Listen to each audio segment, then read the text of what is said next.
Hey everyone, it's Melissa here, back for a tag video today on Tag Tuesday. I am doing the spoiler tag, and here's a spoiler about that tag. I was not planning on doing this tag because I just wasn't. And because I didn't really feel like I had all that much to say. And then I was Googling myself on Google, as one does, or on BookTube, as one should, and found out that Kelly from Books I'm Not Reading actually tagged me in this one, which you have to know, like, being tagged by Kelly at Books I'm Not Reading is like being tagged by BookTube royalty in my book. So I was like thrilled that she tagged me, and this was back on March 2nd. So it has taken me this long to do the spoiler tag, and after that I think I'm like caught up with my tags. Well, there's one more that I have to do, the tag about tags, that I was tagged in by Courtney Ferreter. And as a fairly new booktuber, I haven't really done that many tags, so I might let that sit a little bit longer. But anyway, so thank you, Kelly, for tagging me in this one. This is an original tag from Nelle and Scott at Gunpowder Fiction and Plot. And so let's see. So questions are: what do you consider a spoiler? So I consider a spoiler being something that ruins the plot of a book for me.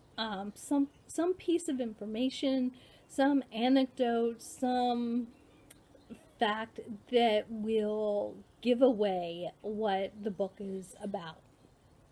So yeah, so basically that. So number 2, does the genre you're reading impact what you consider to be a spoiler? I think it does. I think that fiction definitely. I'm definitely not interested in spoilers in terms of fiction, because I think that so much of a novel is advanced by the plot or the characterization. I don't necessarily need a plot-driven story in order for it to be good. So I am one who can like, I appreciate that certainly, but I can sort of do without that. Anyway, I think that knowing more about nonfiction books, of which I read a lot of, I think that those are more apt to not care so much about spoilers. If it's something informative, or if it's like an investigative book, then certainly I don't really want to know about that. About, like, if it's like not a crime book, or a piece of investigative fiction. Why do I keep saying fiction? I mean nonfiction. Hello. Anyway, so yeah. I think the genre does match. Question number 3. All the best bits are in the trailer. Sometimes a synopsis can be too detailed. Do you research books prior to reading them, or do you go in blind? So I think that I do kind of a little bit of both. I think it's rare that I go in to a book completely blind, right? I think I usually know something about the plot, something about the author, something about something related to the book. So I don't think that I go in completely blind. Like I said, I think that there's something that I generally know about it. Do I research them prior to reading them? I mean, I may research what else the author has written, or whether this is their first book, or whether they are an expert in this field, if it's a nonfiction title. But other than that, I don't think I research that much. I definitely don't seek out reviews of books that I have not read. I think because I think that gives like a tendency to kind of spoil it, right? So anyway, sometimes the introduction, this is question number 4, sometimes the introduction or translator's notes can spoil the ending, especially for classics. Has this ever happened to you?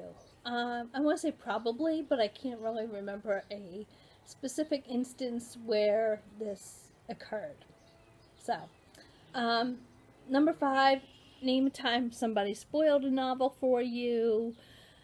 I can't remember if anyone really has. No, can't really remember. Sorry, my neighbor's doing like his lawn.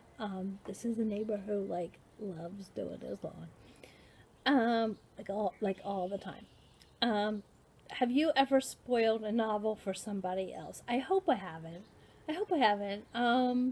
If I did, I'm really sorry. So consider that as like a blanket apology. But I hope I haven't. Question number 7.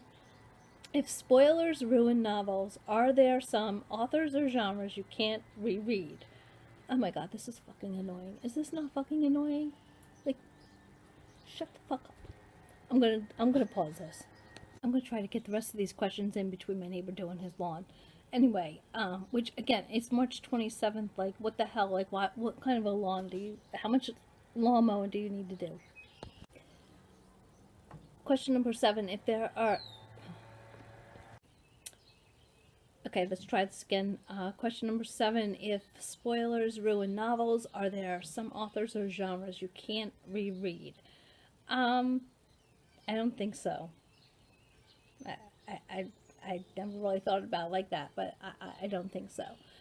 Number 8. When reviewing, are you spoiler free? Yes. I mean, I hope so. I feel like it is possible to review a book without giving away the plot, without giving away the story.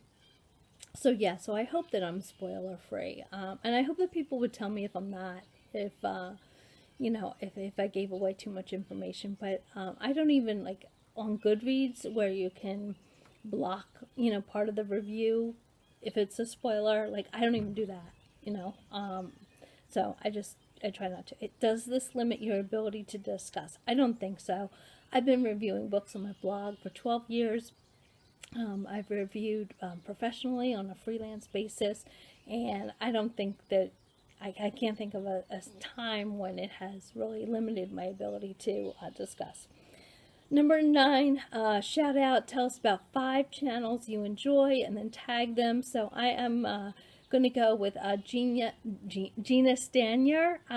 She is a fairly new booktuber. I think she kind of came on the same time as I did.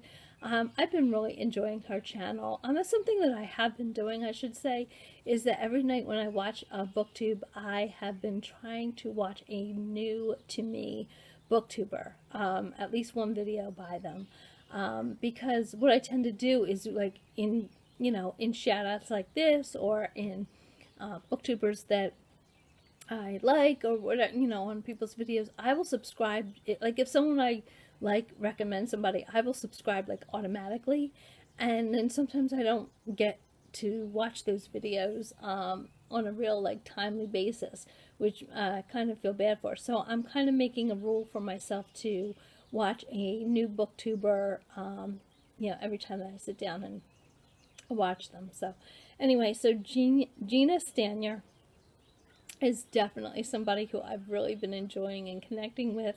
I think that she just has such a natural booktube presence, and she is definitely well worth checking out. Also tagging Kim at the middle of the book march.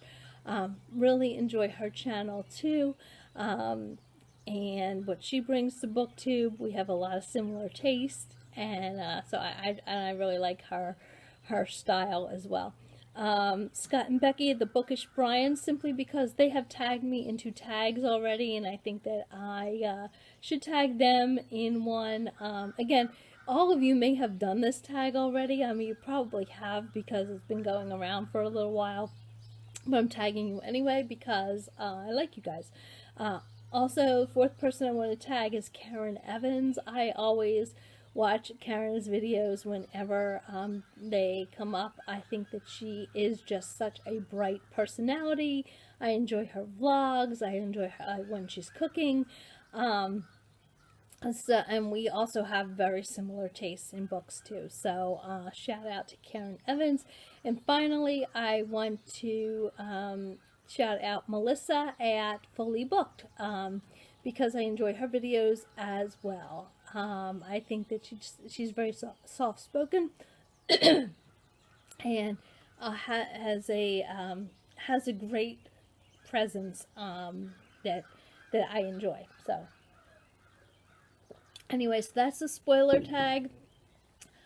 Thanks so much for watching, and thanks again to Kelly from Books I'm Not Reading for tagging me in this, and from Scott and Nelle from Gunpowder Fiction and Plot for creating it in the first place. Thanks so much, BookTube. Talk to you soon. Bye.